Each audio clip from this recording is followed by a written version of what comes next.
Okay, when carnivores turn into vegans, let's talk a little bit about that. So first of all, let's talk about what vegans are.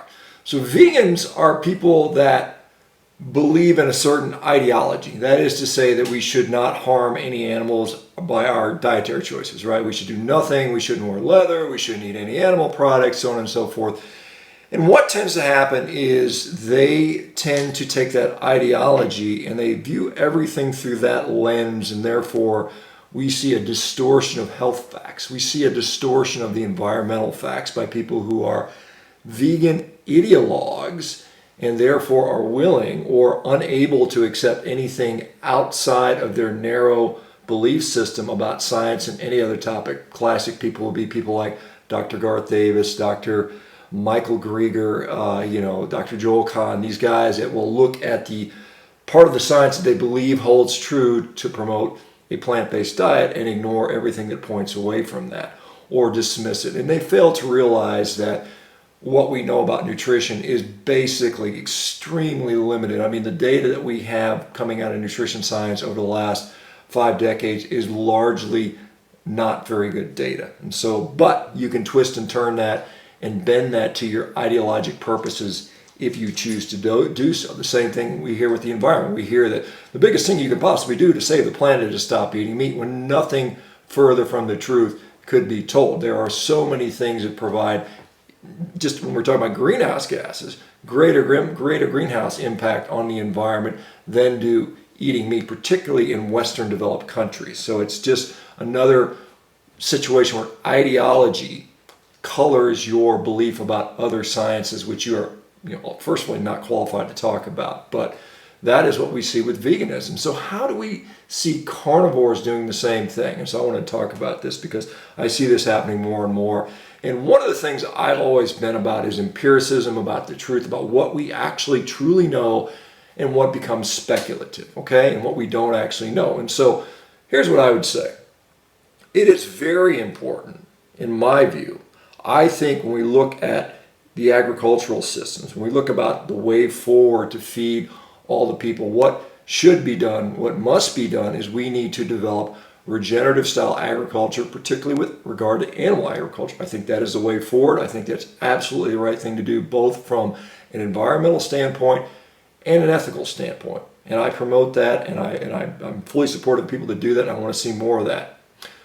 However, when it comes to the health effects of a cow that's been raised regeneratively versus a cow that's been fed in a feedlot, and I'm talking about cattle now, we do not, let me repeat that, there is no significant actionable science that shows you that one is better than the other for you personally, okay? And I know that's a tough pill for many to swallow. Believe me, I want to see us all go to regenerative ag, but I'm not willing to compromise the scientific system, what we know about science. Reminder, we don't know very much. We do not have randomized clinical trials on people eating grass-finished beef versus grain-finished beef over a long period of time looking at any particular health outcome. There were a couple studies done about 10 years ago at Texas A&M where they looked at ground beef, grass-finished versus grain-finished, and these results were equivocal. In fact, the grain-finished guys did a little bit better. Sure, you can look at a grass-finished product and say there's higher levels of conjugated linoleic acid, vitamin E, vitamin A,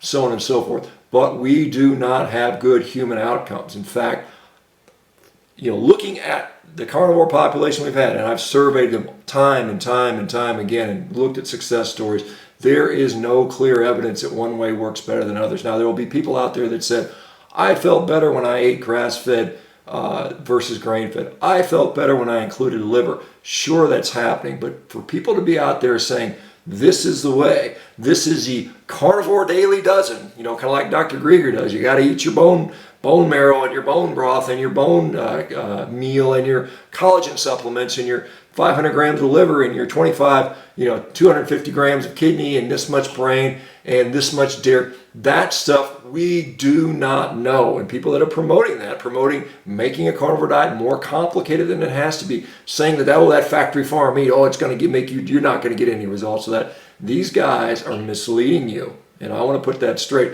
Again, I am not for factory farming. I am for regenerative agriculture, but I'm not going to sit there and tell people that if you don't do it my way, you're just compromising your health. You're not doing very good. These guys that are saying, "Oh, factory farm meat is crap," are speaking without any solid evidence. They are ignorant to what's going on with people. So a lot of people out there would love to do this diet, but they're afraid because they don't want to eat, the liver. They don't want to spend all the money on the grass-fed finished meat.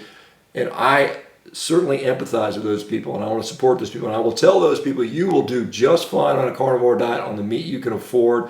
That has worked for the vast majority of people. There's only a few percentage of people where they need to do something else, and that certainly can occur. And there's also a sort of a belief, a sort of a psychological belief that you're doing better for the environment by eating regenerative products. Again, reminder, I am fully supportive of regenerative agriculture. I hope we can transition a significant part of our system that direction. But again, people that are telling you that you must do it that way or the other ways are inferior are not speaking out of any credible evidence. Remember that, guys, and I hate to see that.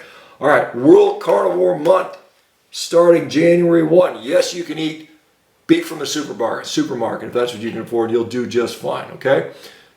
You sign up at MeatRx. It's free. We're just going to all we want to know, we just want to know a little bit of demographic information, your age, your sex, what country you're from. We want to keep track of how many people are doing that. If you do want support, we have free forums, free every single day. I am there talking to people, helping them out. We have coaches that'll support you if you want to go out and get those guys. They're very affordable.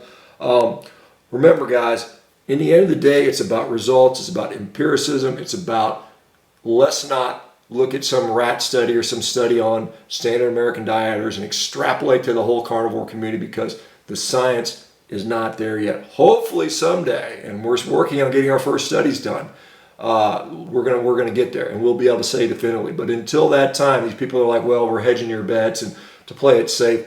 We don't know.